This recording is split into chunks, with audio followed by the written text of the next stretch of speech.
নমস্কার বন্ধুরা, পম্পার কিচেনে আপনাদের সকলকে স্বাগত। আজ আমি কোনো রকম চাল ডাল বাটার ঝামেলা ছাড়াই অপূর্ব স্বাদের একটা জালিদার পিঠার রেসিপি আপনাদের সাথে শেয়ার করব। এই পিঠাটা বানানো ভীষণই সহজ। এটা যেমন নরম হয় তেমন তুলতুলে, মুখে দিলেই দেখবেন মিলিয়ে যাবে, আর একবার খেলে বারবার বানাতে ইচ্ছা হবে। তাহলে চলুন দেরি না করে আজকের এই অপূর্ব স্বাদের পিঠার রেসিপিটা দেখে নেওয়া যাক।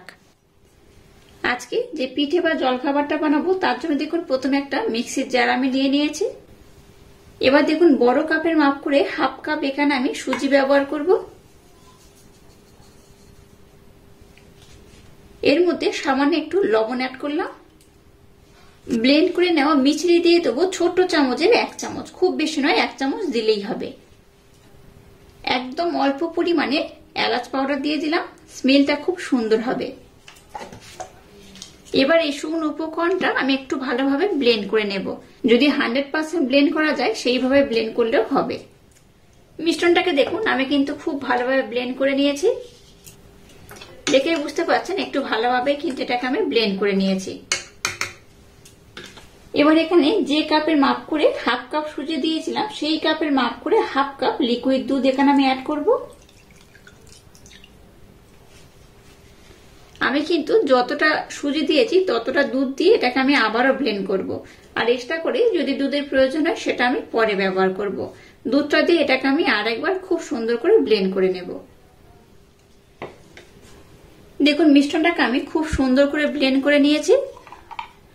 এবার এই পাত্রের মধ্যে এটাকে আমি ঢেলে নেব। এবার দেখুন এই মিক্সির জারের মধ্যে আবারও আমি হাফ কাপ লিকুইড দুধ দিয়ে দেব। দুধটাকে আগে থাকতে আমি ঘন করে ফুটিয়ে রেখে দিয়েছিলাম, সেই দুধটাই ব্যবহার করছি। আপনাদের হাতের কাছে লিকুইড দুধ না থাকলে জল দিয়েও কিন্তু এই রেসিপিটা ট্রাই করতে পারেন। আর এই রেসিপিটা বানাতে অনেক সময় দেখবেন বেশিরভাগ ক্ষেত্রে কি হয়, চালের ব্যবহার করা হয় বা চালের গুঁড়ি ব্যবহার করা হয়। আমি কিন্তু কোনো রকম চালের ব্যবহার না করে আজকের এই পিঠে বা নাস্তাটাও বলতে পারেন বানিয়ে দেখাবো। আচ্ছা, মিশ্রণটাকে দেখুন খুব সুন্দর করে রেডি করে নিয়েছি। আর এই সুজি কিন্তু দুধটাকে অনেকটা অ্যাবজর্ব করে ফুলে যাবে, আর মিশ্রণটা আর একটু কিন্তু ঘন হয়ে যাবে। আর মিশ্রণটা আপাতত ঘনত্ব দেখুন কেমন হয়েছে, চামচের পিছনের পোর্শনটা দেখে বুঝতে পারছেন ঘনত্বটা কেমন হয়েছে। তো যাই এখানে আমি আরো একটা উপকরণ বা দুটো উপকরণ অ্যাড করব, তবে সেটা 10 মিনিট পরে। তো এটাকে আমি 10 মিনিটের জন্য ততক্ষণ রেস্টে রেখে দিলাম। 10 মিনিট পর আমি আবার ফিরে এলাম। দেখুন ঘনত্বটা আগের থেকে আর একটু ঘন হয়ে গেছে, আর ঘনত্বটা এইরকম হলে আজকের এই রেসিপি বা পিঠেটা কিন্তু একদম পারফেক্ট হবে। এবার এখানে ছোট্ট বাটির 1 বাটি নারকেল কুড়ানো দিয়ে দেব। আবারও এটাকে আমি খুব ভালোভাবে কিন্তু এইভাবে মিক্স করে নেব। দেখুন নারকেল কুড়ানো দেওয়ার পর ঘনত্বটা আর একটু ঘন হয়ে গেছে, দেখে বুঝতেই পারছেন। এখানে কিন্তু আর জল বা দুধ আমি ব্যবহার করব না, এটা এইরকমই হবে মিশ্রণটা। ছোট চামচের হাফ চামচ বেকিং পাউডার এবার এখানে আমি অ্যাড করব। বেকিং সোডা নয়, বেকিং পাউডার দিয়ে দেব। এবার এই বেকিং পাউডারের উপরে সামান্য একটু জল অ্যাড করব। জল অথবা দুধ যে কোনো একটা একটু অ্যাড করলেই হবে। অল্প করে দিয়ে দিলাম। আবারও এটাকে আমি খুব সুন্দর করে ব্লেন্ড করে নেব। বেকিং পাউডার দেওয়ার পর মিশ্রণটাকে আমি 5 মিনিটের জন্য রেস্টে রেখে দেব। 5 মিনিটের জন্য রেস্টে রাখলে কি হবে, আজকের এই পিঠেটা যখন বানাবো তখন দেখবেন বেশ জালিদার হবে। সাথে সাথেই কিন্তু বানিয়ে নেবেন না, 5 থেকে 10 মিনিট রেস্টে রাখবেন, তাতে করে আজকের এই পিঠেটা একদম পারফেক্ট হবে। দেখুন মিশ্রণটাকে খুব ভালোভাবে রেডি করে নিয়েছি। এবার এটাকে আমি 5 মিনিটের জন্য রেস্টে রেখে দেব, তারপর আমি পিঠেটাকে বানিয়ে নেব।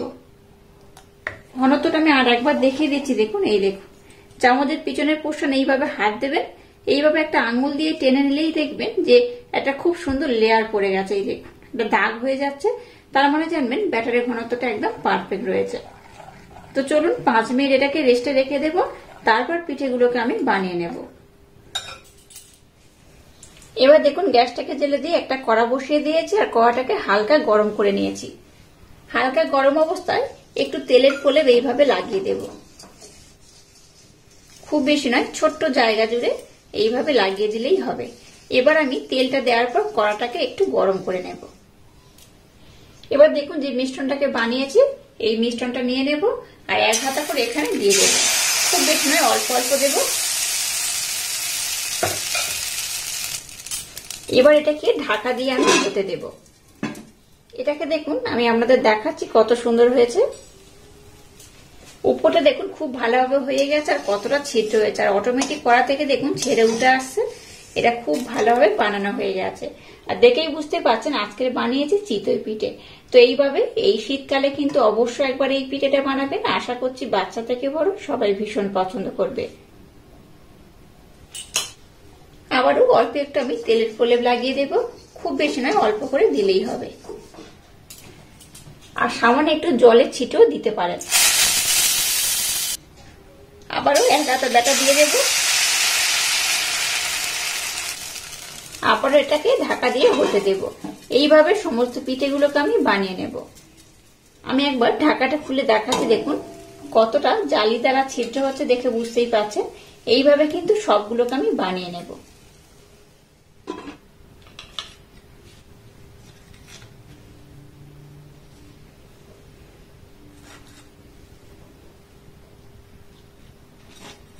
দেখুন সবগুলো চিতই পিঠা আমি খুব সুন্দর করে বানিয়ে নিয়েছি আর কত সুন্দর হয়েছে দেখুন। এটা একদম শেষে ব্যাটারটা একটু বেশি ছিল তাই একটু বড় হয়ে গেছে, দেখে বুঝতেই পারছেন। আর প্রত্যেকটা কিন্তু খুব সুন্দরভাবে হয়ে গেছে আর কতটা নরম কতটা তুলতুল হয়েছে দেখে বুঝতেই পারছেন। এটা কিন্তু এখনো গরম রয়েছে, তো যাই হোক অনেকটা জালিদারও হয়েছে। এইভাবে একবার হলেও শীতকালীন পিঠা না বানালে ভীষণ মিস করবেন। আর দেখুন কত সুন্দর হয়েছে। এটা যেমন নরম তেমন তুলতুলে। আর এটাকে কিন্তু সার্ভ করবেন গুড় দিয়ে। গুড় দিয়ে খেতে কিন্তু এই পিঠাটা বেশি ভালো লাগে। তো আপনারা চাইলে গুড় কিংবা কোনো চাটনিও বানিয়ে নিতে পারেন। তো আমি একটা দেখাচ্ছি, দেখুন কতটা ভিতরে জালিদার হয়েছে। এই দেখুন, দেখে বুঝতেই পারছেন কত অপূর্ব হয়েছে। দেখুন কতটা সুন্দর হয়েছে। এইভাবে একবার যদি বানিয়ে নেন বাচ্চাদের স্কুল টিফিনও দিতে পারবেন। স্বাস্থ্যকর একটা কিন্তু জল খাবারও বলতে পারেন, পিঠের রেসিপিও বলতে পারেন। এটা যতটা নরম ততটাই তুলতুলে আর মুখে দিলেই দেখবেন মিলিয়ে যাবে। আর আজকের এই অপূর্ব স্বাদের এই চিতই পিঠের রেসিপিটা যদি আপনাদের ভালো লাগে তাহলে চ্যানেলটাকে লাইক শেয়ার কমেন্ট এবং সাবস্ক্রাইব করবেন আর পাশে থাকা বেল আইকনটা প্রেস করে দেবেন। তাহলে টাটা, আবার দেখা হচ্ছে নতুন কোনো রেসিপি নিয়ে।